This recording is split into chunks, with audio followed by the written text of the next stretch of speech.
दोस्तों, आजकल गंजा होना ना यह आम बात हो गई। जिसके बाल है झड़ते भी नहीं, वह भी आदमी आजकल या बच्चा बोलूं गंजा बन जाता है। उसके ऊपर में अलग अलग तरह से गंजा होने के बाद में जो टकला होता है ना, उसके ऊपर में अलग अलग तरह के टैटू बनाता है। यह फैशन का हिस्सा बन चुका है।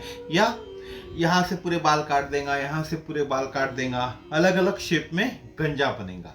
यह भी एक फैशन का हिस्सा बन चुका है। तो हमारा सनातन धर्म में इन बालों के लिए, यानी बाल काटने के लिए, गंजा होने के लिए भी कुछ कहा गया है।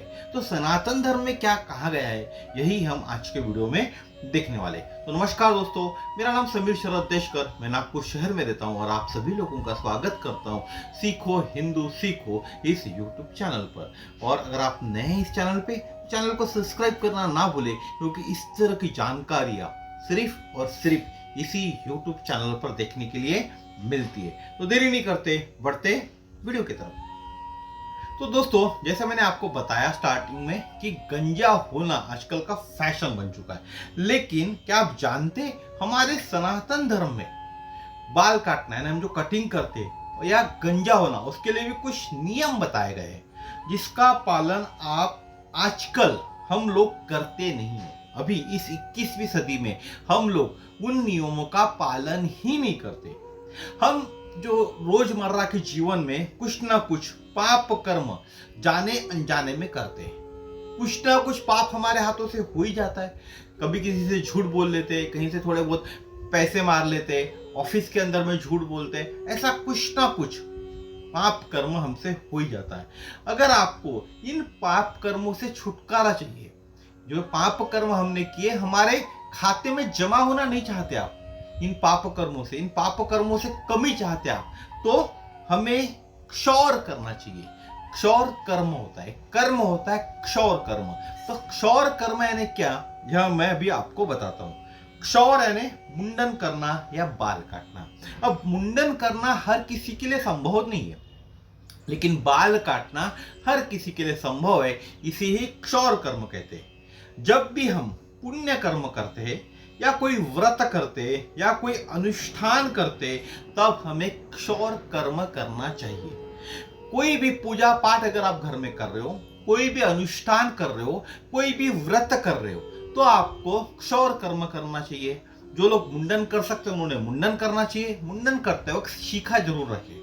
या जो लोग बाल काट सकते हैं उन्होंने बाल काटना चाहिए। कोई भी पुण्य कर्म, किसी भी तरह का कर्म करने के पहले हम देखते, जब अंत्येष्टि कर्म होता है तब भी हम हमारे बाल काटते, सिर्फ एक शिखा के तौर पे एक शिखा जरूर हम रखते हैं। अब इसके पीछे कुछ कारण है।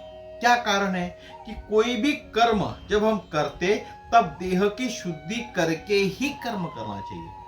किसी भी तरह का कर्म जब हम करते तब हमारे देह की शुद्धि होनी चाहिए, और देह की शुद्धि क्षौर कर्म करने से होती है। इसीलिए इस कर्म को करना चाहिए। हम रोज अनजाने में, जाने अनजाने में बात करूं मैं, पाप कर्म करते रहते, और वो पाप कर्म हम करते, वह हमारे बालों को पक्का पकड़ कर बैठ जाते हैं। रोजमर्रा के जीवन के अंदर में हम जाने अनजाने में जो भी पाप कर्म करते, वह जो पाप है, हमारे जो बाल है, बड़े हुए बाल है, आजकल तो लंबे लंबे बाल बनाते लड़के भी, ठीक है ना, तो उन बालों को क्या करते, पकड़ लेते। जो पाप है उन बालों को कस के पकड़ लेते और वहां बैठ जाते, अपना घर बना लेते। तो इसीलिए हमें हमारे देह के जो बाल है, हमारे शरीर के जो बाल है, उन्हें हर पूर्णिमा और अमावस्या के दिन क्षौर कर्म के तहत काटना चाहिए। अगर आपको आपके पाप कर्म कम करना है तो आपको हर पूर्णिमा और अमावस्या के दिन क्षौर कर्म करना चाहिए। क्षौर कर्म यानी क्या, आपके सर का अगर आप बाल नहीं है तो मुंडन कीजिएगा, और बाल है तो बाल अगर आप मुंडन नहीं कर सकते तो कटिंग कीजिए, यानी बालों को काटिए। कब, हर अमावस्या और पूर्णिमा के दिन।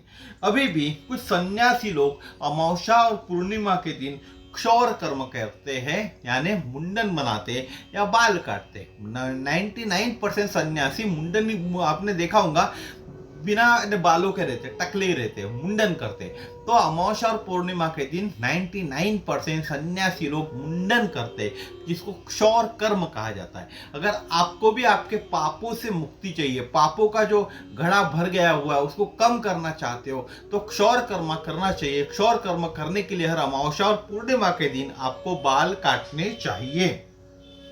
आजकल लोग उनके पसंदीदा हीरो, जैसा आपका भी कोई ना कोई पसंदीदा हीरो होगा या आपके बच्चों का कोई ना कोई पसंदीदा हीरो होगा, अगर वह चाटी कर लेता है, मुंडन कर लेता है उसकी कोई भी आने वाली फिल्म के अंदर में, तो उनके जो चहेते लोग हैं, उनको जो चाहने वाले लोग हैं, वह भी सर के बाल और मूछ मुंडा कर घूमते, तब उनको शर्म नहीं आती, क्योंकि उनके हीरो ने ऐसा किया। इसीलिए वह लोग, वह बच्चे भी बाल पूरी तरह से मुंडवा लेते, मूछें भी मुंडवा लेते और फैशन के नाम पर बाहर समाज में घूमते हैं। उस वक्त उनको शर्म नहीं आती, तो फिर क्षौर कर्म करने के लिए शर्म किस बात की? यह तो हमारे सनातन धर्म में बताया हुआ है। वैसे तो माता पिता जिंदा होने तक मुंडन नहीं करना चाहिए, लेकिन कुछ कर्म ऐसे होते हैं जहां मुंडन करना जरूरी होता है। लेकिन कुछ कर्म होते, जैसा बच्चा पैदा होता है उसके बाद एक कर्म होता है जिसके अंदर हमें बाल काटने पड़ते, तो हर एक चौल कर्म जिसको हम कहते हैं, तो हर एक कर्म अलग अलग कर्म होते, कर्मों के तहत हम बाल काटते हैं। इसीलिए हमें क्षौर कर्म करना चाहिए। क्षौर कर्म के अंदर में हमको अमावस्या और पूर्णिमा के दिन ही बाल काटना चाहिए, अगर हम हमारे पापों को कम करना चाहते।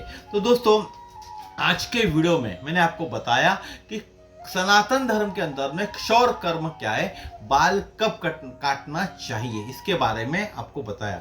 मुझे लगता है जानकारी आपको अच्छी लगी होंगी, और अच्छी लगी तो आपको इस चैनल को सब्सक्राइब करना है, वीडियोस को शेयर करना है, ताकि लोगों तक यह जानकारी पहुंचे। तो कल फिर मिलेंगे इसी तरह के नए वीडियो में नए विषय के साथ। नमस्कार, जय श्री राम, जय हिंद।